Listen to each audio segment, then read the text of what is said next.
Well, resident Paul Smedberg thinks Bloomington is a special place for music. He asked city limits if the city could have the highest number of orchestras per capita in the nation or even the world.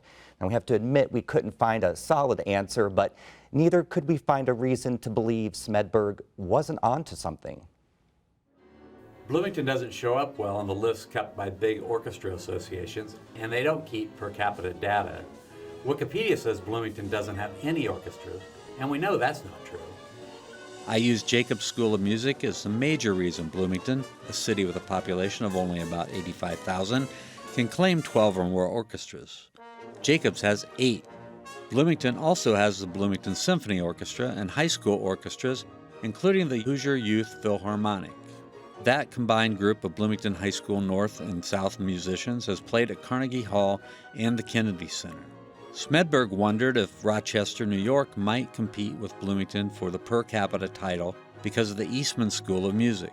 But with a population more than twice that of Bloomington, Rochester would have to have more than twice the number of orchestras to match it per capita, which is unlikely.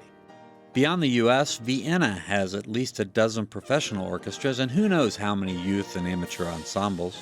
But with nearly 2 million people, Vienna would have to have 282 orchestras to match Bloomington per capita. So while we can't say that Bloomington has more orchestras per capita than anywhere else in the nation and world, we also can't say that it doesn't. We can only conclude that Bloomington has a thriving and growing orchestra community. For Indiana Newsdesk, I'm Bob Salzberg.